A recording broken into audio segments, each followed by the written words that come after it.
जों दिनै गुरुदेव कालिचरण ब्रह्म ट्रास्टआ परबतजरा जिल्ला ब्रह्म धोरोमनि पुरहित आरो प्रसारकफोरखौ बिथांमोननि बर' समाजाव होलांनाय बिहोमानि थाखाय बाख्नाय बिलाइ गथायनाय मोनसे हाबाफारि लादों आरो बे हाबाफारिखौ जोङो गुरुदेव कालिचरण ब्रह्म एकाडेमि काजिगाव बेयाव जोङो लादों। 100निबो बारा पुरहित आरो प्रसारकफोर बेयाव जमा जादों।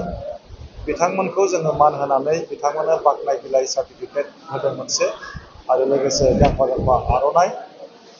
जोङो गुरुदेव कालिचरण ब्रह्म ट्रास्टआ मोनसे आफाद जानानै मोनसे दालाय आफाद जानानै जोंनि बिमा आरो बिफाखौ जोङो मान होदों। जों बयबो मिथिगौ बैसागु समाव एबा गोदान बोसोराव गावनिख्रुइ देरसिनफोरखौ खुलुमनानै मान होयो। गामसा गोदान, गस्ला गोदान, आर'नाइ गोदान होनानै मान होयो।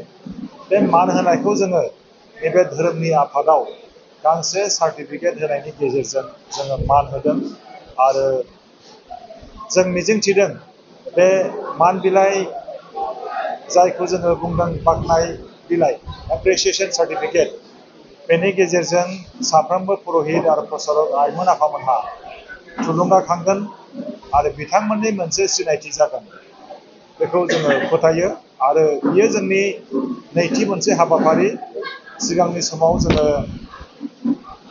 सनितपुर जिल्ला बोखावजायै सनितपुर जिल्ला ब्रह्म धोरोम आफादनि गोबां पुरहित आरो प्रसारकफोरखौ जों बेबायदिनो एप्रिसिएशन सार्टिफिकेट गथायनानै जोङो मान होदों। नैबेनि उनाव जोङो आरो गुबुन गुबुन जिल्लायाव जोङो लालांबाय थागोन।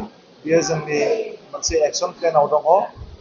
दा जोङो बुंनांगोन गुरुदेव कालिचरण ब्रह्म बाबाया जाय धोरोमखौ जोंनि बर'नि गेजेराव फोसावलांदों बेखौ फोथांनानै लाखिनांगौआ गोरलै बाथ्रा नङा।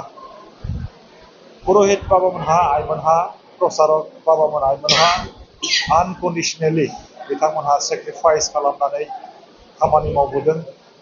हाबा हुखायाव बिथांमोनहा पुरहित जाबोदों, ब्रह्म धोरोमखौ फोसावदों। दा बेनिखायनो बिथांमोननि जि समाजाव होनाय कन्ट्रिबिउसन बेखौ जोङो मान होदों। जर'खायै दिनै परबतजरा जिल्लानि पुरहित प्रसारक आइ आफामोनखौ जोङो मान होदों।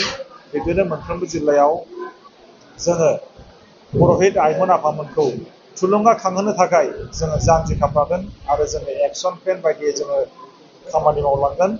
दिनैनि बे हाबाफारियाव जोङो दुलाराय ब्रह्म धोरोम आफादनि मानगोनां भाइस प्रेसिडेन्ट पतेन्द्र बसुमतारी बाबा, निरन्जन ब्रह्म बाबा, लोगोसे सेक्रेटारि जगत चन्द्र ब्रह्म बाबा बिथांमोनखौ जोङो मोननो हादों आलासि महरै। आरो क'क्राझार जिल्ला ब्रह्म धोरोम आफादनिबो गाहाय नेहाथारि कालिन्द्रनाथ बसुमतारी बिथाङाबो बाहागो लादों। आरो दसेनि उनावनो जोंनि मानगोनां MP लक सभानि जयन्त बसुमतारी सारआ गाहाय आलासि महरै बे हाबाफारियाव बाहागो लाफैगोन। जोङो जोबोरै गोजोननाय मोनदों बे हाबाफारियाव परबतजरा जिल्लानि मोनफ्रोमबो आनसलिकनि 500निबो बारा सुबुंफ्रा बेयाव बाहागो लादों आरो जोबोरै गाजा गोमजा जादों। फुंनि समाव जोङो बिफां गायनाय हाबाफारि लादों।